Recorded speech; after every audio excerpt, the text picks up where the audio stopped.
శ్రీ సాయినాథాయ నమః. శ్రీ సాయి చరిత్రము 4వ అధ్యాయము. భగవద్గీత చతుర్థాధ్యాయమున 7-8 శ్లోకములందు శ్రీకృష్ణ పరమాత్ముడు ఇట్లు సెలవిచ్చియున్నారు. ధర్మము నశించినప్పుడు, అధర్మము వృద్ధి పొందినప్పుడు నేను అవతరించదను. సన్మార్గులను రక్షించుటకు, దుర్మార్గులను శిక్షించుటకు, ధర్మస్థాపన కొరకు యుగ యుగములందు అవతరించదను. ఇదియే భగవంతుని కర్తవ్య కర్మ. భగవంతుని ప్రతినిధులకు యోగులు, సన్యాసులు అవసరము వచ్చినప్పుడెల్లా అవతరించి ఆ కర్తవ్యం నిర్వర్తించెదరు. ద్విజులకు బ్రాహ్మణ, క్షత్రియ, వైశ్య జాతుల వారు తమ కర్మలను మానునప్పుడు, శూద్రులు పై జాతుల వారి హక్కులను అపహరించినప్పుడు, మత గురువులను గౌరవించక అవమానించినప్పుడు, ఎవరునూ మతబోధలను లక్ష్య పెట్టనప్పుడు, ప్రతివాడును గొప్ప పండితుడునని అనుకున్నప్పుడు, జనులు నిషిద్ధాహారంలో మద్యపానంలో అలవాటు పడినప్పుడు, మతము పేరుతో కాని పనులు చేయునప్పుడు, వేర్వేరు మతముల వారు తమలో తాము కలహించుకున్నప్పుడు, బ్రాహ్మణులు సంధ్యావందనములు మానునప్పుడు, సనాతనులు తమ మతాచారములు పాటించినప్పుడు, ప్రజలు ధనధార సంతానములే జీవిత పరమార్థముగా జీవించి మోక్ష మార్గమును మరచునప్పుడు, యోగీశ్వరులు ఉద్భవించి వారి వాక్కాయ కర్మలచే ప్రజలను సవ్యమార్గమున పెట్టి వ్యవహారమును చక్కదిద్దుతురు. వారు దీపస్తంభముల వలె సహాయపడి మనము నడవవలసిన సన్మార్గమును, సత్ప్రవర్తనమును నిర్దేశించెదరు. ఈ విధముగానే నివృత్తి, జ్ఞానదేవు, ముక్తాబాయి, నామదేవు, జానాబాయి, గోరా, గోనాయి, ఏకనాథుడు, తుకారాము, నరహరి, నర్సీబాయి, సజన్ కసాయి, సావతమాలి, రామ్దాసు మొదలగుగా గల యోగులను, తదితరులను వేర్వేరు సమయములందు ఉద్భవించి మనకు సవ్యమైన మార్గమును చూపిరి. అట్లే సాయిబాబా కూడా సకాలమందు షిరిడీ చేరిరి. పవిత్ర షిరిడీ క్షేత్రము అహ్మద్నగర్ జిల్లాలోని గోదావరి నది ప్రాంతములు చాలా పుణ్యతమములు. ఏలయన అచట అనేక యోగులు ఉద్భవించిరి, నివసించిరి. అట్టి వారిలో ముఖ్యులు శ్రీ జ్ఞానేశ్వర్ మహారాజ్. షిరిడీ గ్రామం అహ్మద్నగర్ జిల్లాలోని కోపర్గాం తాలూకాకు చెందినది. కోపర్గాం వద్ద గోదావరి దాటి షిరిడీకి పోవలను. నది దాటి 3 కోసులు పోయినచో నీమ్గాం వచ్చును. అచ్చటికి షిరిడీ కనిపించును. కృష్ణా తీర్థములందు గానగాపురము, నరసింహవాడి, ఔదంబర్ మొదలుగా గల పుణ్యక్షేత్రముల వలె షిరిడీ కూడా గొప్పగా పేరుగాంచినది. పండరీపురమునకు సమీపమున గల మంగళవేడాయందు భక్తుడకు దామాజీ, సజ్జనగడమందు సమర్థ రామదాసు, నర్సోబాచివాడి యందు శ్రీ నరసింహ సరస్వతీ స్వామి వారు వర్ధిల్లినట్లే శ్రీ సాయినాథుడు షిరిడీలో వర్ధిల్లి దానిని పవిత్రమునర్చెను. సాయిబాబా రూపురేఖలు. సాయిబాబా వలననే షిరిడీ ప్రాముఖ్యం వహించినది. సాయిబాబా ఎట్టి వ్యక్తియో పరిశీలింతుము. వారు కష్టతరమైన సంసారమును జయించిన వారు. శాంతియే వారి భూషణము. వారు జ్ఞానమూర్తులు. వైష్ణవ భక్తులకు ఇల్లు వంటి వారు. ఉదార స్వభావులు. సారములోని సారాంశము వంటి వారు. నశించు వస్తువులందు అభిమానం లేనివారు. ఎల్లప్పుడూ ఆత్మసాక్షాత్కారమందే మునిగియుండెడి వారు. భూలోకమందు గాని స్వర్గలోకమందు గాని గల వస్తువుల యందు అభిమానం లేనివారు. వారి అంతరంగం అద్దము వలె స్వచ్ఛమైనది. వారి వాక్కుల నుండి అమృతము స్రవించుచుండెను. గొప్పవారు, బీదవారు వారికి సమానమే. వారు మానవమానమును లెక్కించిన వారు కారు. అందరికీ వారు ప్రభువు. అందరితో కలిసిమెలిసి ఉండెదురు. ఆటలు గాంచెడి వారు, పాటలను వినుచుండెడి వారు.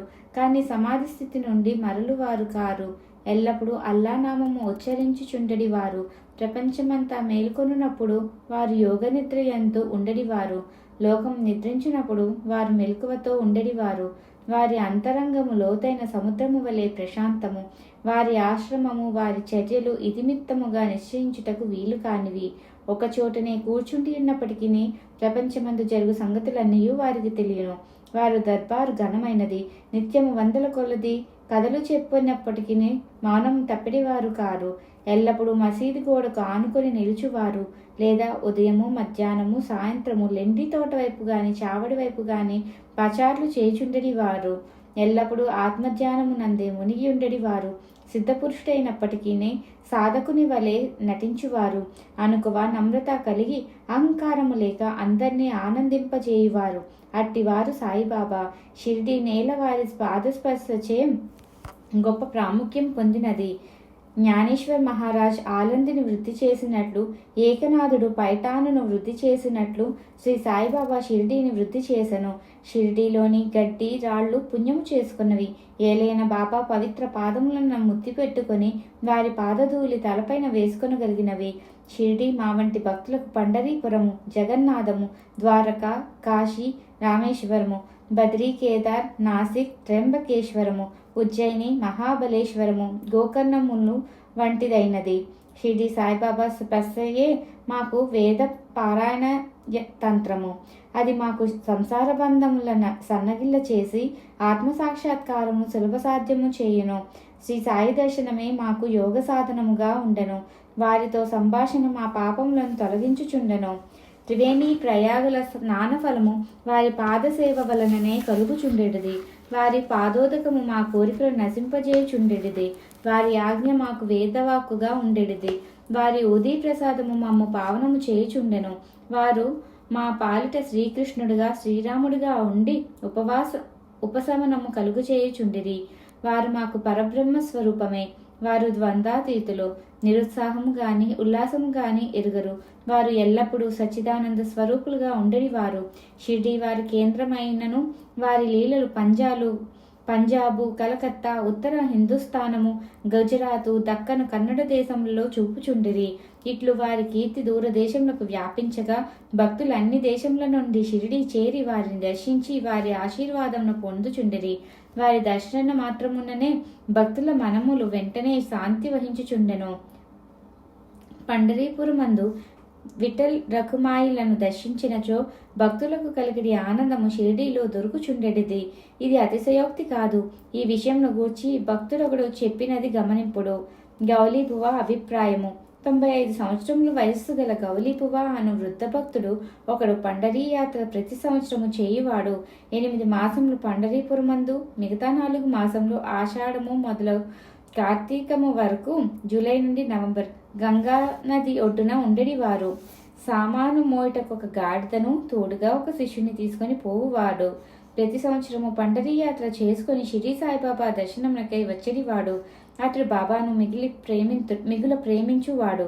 అతడు బాబా వైపు చూచుచూ ఇట్లనడివాడు: వీరు పండరీనాథుని అవతారమే.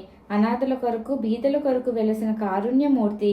గౌలీబువ విఠాబదేవుని మొసలి భక్తుడు. పండరీ యాత్ర ఎన్నిసార్లులో చేసెనో. వీరు సాయిబాబా పండరీనాథుని అవతారమని నిర్ధారపరిచిరి. విఠలదేవుడు దర్శనమిచ్చుట. సాయిబాబాకు భగవన్నామస్మరణ యందును సంకీర్తనమందును మిక్కిలి ప్రీతి. వారెల్లప్పుడూ అల్లా మాలిక్ అనగా అల్లాయే యజమాని అని అనుచుండెడి వారు.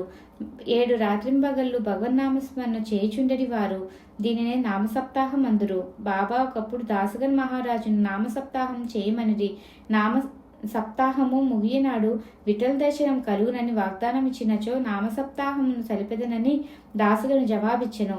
బాబా తన గుండెపై చేయి వేసి తప్పనిసరిగా దర్శనమిచ్చెను గాని భక్తుడు భక్తి ప్రేమలతో ఉండవలెను. ఠాకూర్నాథ్ యొక్క ఠాకూర్ పట్టణము, విఠల్ యొక్క పండరీపురము, శ్రీకృష్ణుని ద్వారకా పట్టణము ఇక్కడనే అనగా షిరిడీలోనే ఉన్నవి. ఎవరునూ ద్వారకకు పోవలసిన అవసరము లేదు. విఠలుడు ఇక్కడనే ఉన్నాడు. భక్తుడు భక్తి ప్రేమలతో కీర్తించినప్పుడు విఠలుడు ఇక్కడనే అవతరించును అనను.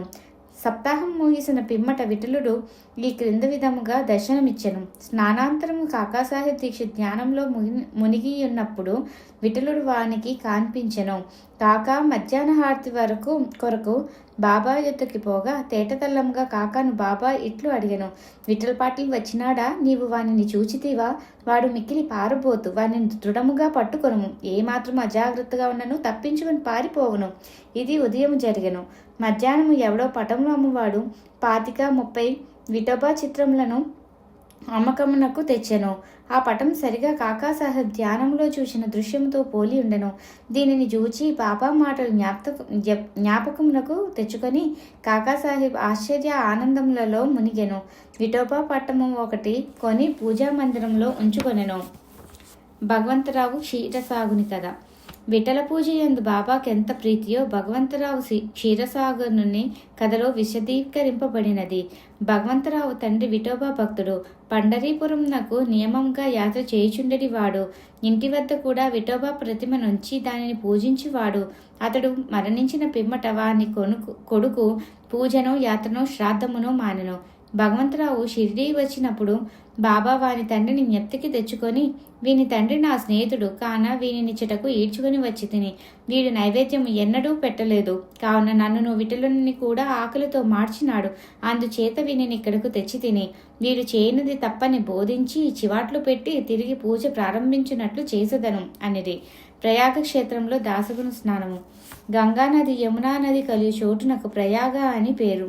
ఇందులో స్నానమాచరించిన ప్రతివానికి గొప్ప పుణ్యము ప్రాప్తించునని హిందువుల నమ్మకము. అందుచేతనే వేల కొలది భక్తులు అప్పుడప్పుడచటికి పోయి స్నానమాడుదురు. దాసుగను కూడా ప్రయాగపోయి అచట సంగమంలో స్నానం చేయవలనని మనస్సును తలచెను. బాబా వద్దకేకి అనుమతించమనెను. అందుకు బాబా ఇట్లు జవాబిచ్చెను, అంత దూరము పోవలసిన అవసరమే లేదు, మన ప్రయాగ ఇచ్చటనే కలదు, నా మాటలు విశ్వసింపుము. ఇట్లనంతలో ఆశ్చర్యములన్నిటికంటే ఆశ్చర్యకరమైన వింత జరిగినది. దాసుగరు మహారాజ్ బాబా పాదములపై శిరస్సు నుంచిన వెంటనే బాబా 2 పాదముల బొటన వేల నుండి గంగా యమున జలములు కాలువగా పారెను. ఈ చమత్కారమును చూచి దాసుగను ఆశ్చర్యచకితుడయ్యను. భక్త్యావేశాలతో మైమరిచాడు. కనుల ఆనందాశ్రులతో నిండాయి. అతని హృదయంలో ఉప్పొంగిన కవితావేశం శ్రీ సాయిలీలా గాన రూపంలో పెళ్ళుకు బీకింది. బాబా అయోని సంభవుడు షిరిడీ మొట్టమొదట ప్రవేశించుట. సాయిబాబా తల్లిదండ్రులను గూర్చి కానీ, జన్మం గూర్చి కానీ, జన్మస్థానం గూర్చి కానీ ఎవరికీ ఏమీ తెలియదు. ఎందరో పెక్కుసారీలు ఈ విషయమును కనుగొనుటకై ప్రయత్నించిరి. పలుసార్లు ఈ విషయముగా బాబాను ప్రశ్నించిరి, కానీ ఎట్టి సమాధానం గాని సమాచారం గాని పొందకుండిరి. నామదేవు, కబీరు సామాన్య మానవుని వలె జన్మించి ఉండలేదు. ముత్యపు చిప్పలలో చిన్న పాపల వలె లభించిరి. నామదేవుడు భీమారథి నదీ తటమున గోనాయికి కనిపించెను. కబీరు భాగీరథి నదీ తటమున తమాలుకి కనిపించెను. అటుదే సాయి జన్మ వృత్తాంతము. భక్తుల కొరకు బాబా 14 బాలుడిగా షిరిడీలోని వేప చెట్టు కింద అవతరించెను. బాబా అప్పటికే బ్రహ్మజ్ఞానిగా కాన్పించెను. బాబా స్వప్నావస్థయందును ప్రపంచ వస్తువులను కాంక్షించుటి వారు కాదు. ఆయన మాయను తన్నెను. ముక్తి బాబా పాదములను సేవించుచుండెను. నానా చూపుత తల్లి మిక్కిలి ముసలిది. ఆమె బాబానిట్లు వర్ణించినది. ఈ చక్కని చురుకైన కుర్రవాడు వేప చెట్టు కింద ఆసనంలో ఉండెను. శీతోష్ణములను లెక్కింపక అంతటి చిన్న కుర్రవాడు కఠిన తపం ఆచరించుట, సమాధిలో మునుగుట చూచి గ్రామస్తులు ఆశ్చర్యపడిరి. ఆ బాలుడు పగలు ఎవరితోనూ కలిసటివాడు కాదు, రాత్రి అందెవరికి భయపడువాడు కాదు. చూచిన వారు ఆశ్చర్య నిమగ్నులై ఆ చిన్న కుర్రవాడు ఎక్కడి నుండి వచ్చినాడని అడుగసాగిరి. అతని రూపు, ముఖలక్షణములు చాలా అందంగా ఉండెను. చూచిన వారెల్లరూ ఒక్కసారిగా ముగ్ధులగుచుండిరి. ఆయన ఎవరి ఇంటికి పోకుండను. ఎల్లప్పుడూ వేప చెట్టు కిందనే కూర్చునివాడు. పైకి చిన్న బాలుని వలె కనిపించినప్పటికీ చేతులను బట్టి చూడగా నిజంగా మహానుభావుడే. నిర్వ్యామోహము రూపుదాల్చిన అతని గూర్చి ఎవరికి ఏమీ తెలియకుండను. ఒకనాడు ఖండోబా దేవుడు ఒకని ఆవేశించగా ఈ బాలుడు ఎవడై ఉండవచ్చునని ప్రశ్నించిరి. వాని తల్లిదండ్రులు ఎవరని, ఎచ్చటి నుండి వచ్చినాడని అడిగిరి. ఆ ఖండోబా గణము యొక్క స్థలమును చూపి గడ్డిపారను తీసుకొని వచ్చి అచట తవ్వమనెను. అట్లు తవ్వగా అందులో కొన్ని ఇటుకలు, వాని దిగువ వెడల్పు రాయి ఒకటి కనిపించెను. ఆ బండం తొలగించి కిందనొక సందు కనిపించెను. అచట 4 దీపములు వెలుగుచుండెను. ఆ సొరంగము ద్వారా ముందుకు పోగా అచట ఒక భూగృహము కనిపించెను. అందులో గోముఖ నిర్మాణములు, కర్ర, బల్లలు, జపమాలలు కనిపించెను. ఈ బాలుడు అచట 12 సంవత్సరం తపస్సును అభ్యసించినని ఖండోబా చెప్పెను. పిమ్మట కుర్రవాణి ఈ విషయమును ప్రశ్నించగా వారులను మరిపించుచు అది తన గురుస్థానమనియు వారి సమాధి అచ్చుట గలదు కావున దాన్ని కాపాడవలననియు చెప్పెను. వెంటనే దాన్ని నెప్పటి వలె మూసివేసిరి. అశ్వత్థ ఉదుంబర వృక్షముల వలె ఈ వేప చెట్టును పవిత్రముగా చూచుకొనుచు బాబా ప్రేమించువాడు. మహల్సాపతి తదితర షిర్డీలోని భక్తులు దీనిని బాబా యొక్క గురువుగారి సమాధి స్థానమని భావించి సాష్టాంగ నమస్కారములు చేసెదరు. 3 వసతి గృహములు. వేప చెట్టును దాని చుట్టూనున్న స్థలమును హరివినాయక సాటే అనువాడు కొని సాటేవాడను ఒక పెద్ద వసతి గృహమును కట్టించెను. అప్పట్లో షిర్డీకి పోయిన భక్త మండలికి ఇదే ఒకటియే నివాస స్థలము. వేప చెట్టు చుట్టూ ఎత్తుగా అరుగు కట్టిరి, మెట్లు నిర్మించిరి. మెట్లు దిగువ ఒక గూడు వంటిది గలదు. భక్తులు మండంపై ఉత్తరాభిముఖంగా కూర్చున్నెదరు. ఎవరచట గురు శుక్రవారములు ధూపం వేయించెదరో వారు బాబా కృప వల్ల సంతోషంతో ఉండెదరు. ఈ వాడ చాలా పురాతనమైనది కావున మరమ్మతునకు సిద్ధముగా ఉండెను. తగిన మార్పులు మరమ్మతులు సంస్థానం వారి చేసిరి. కొన్ని సంవత్సరముల పిమ్మట దీక్షిత్ వాడ అను పేర ఇంకొక వసతి గృహం కట్టబడినది. న్యాయవాది అయిన కాకాసాహెబ్ దీక్షిత్ ఇంగ్లాండ్కు పోయెను. అచట రైలు ప్రమాదంన కాలు కుంటుపడినది. అది ఎంత ప్రయత్నించిననో బాగు కాలేదు. తన స్నేహితుడగు నానాసాహెబ్ చాందోర్కరు షిరిడి సాయిబాబాను దర్శించుకోనమని సలహా ఇచ్చెను. 1909 సంవత్సరంలో కాకా షిరిడీకి పోయెను. బాబా దర్శన మాత్రం అమితానందభరితుడై షిరిడీలో నివసించుటకు నిశ్చయించుకొనెను. కాలు కుంటితనము కన్నా తన మనసులోని కుంటితనమును తీసివేయమని బాబాను ప్రార్థించెను. తన కొరకును ఇతర భక్తులకును పనికి వచ్చినట్లు ఒక వాడ నిర్మించెను. 10/12/1910 ఈ వాడ కట్టుటకు పునాది వేసిరి. ఆనాడే 2 ముఖ్యమైన సంఘటనలు జరిగెను. దాదాసాహెబ్ కాపర్డేకు తన ఇంటికి పోవుటకు బాబా సమ్మతి దొరికెను. చావడిలో షేజ్ రాత్రి ఆరతి ప్రారంభమయ్యెను.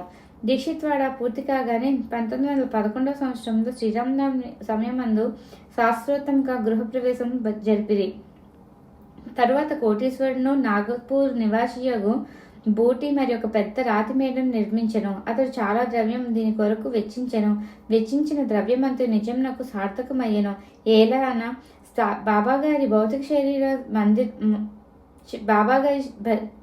బాబాగారి భౌతిక శరీరమందులో సమాధి చేయబడినది. దీనినే సమాధి మందిరం అందురు.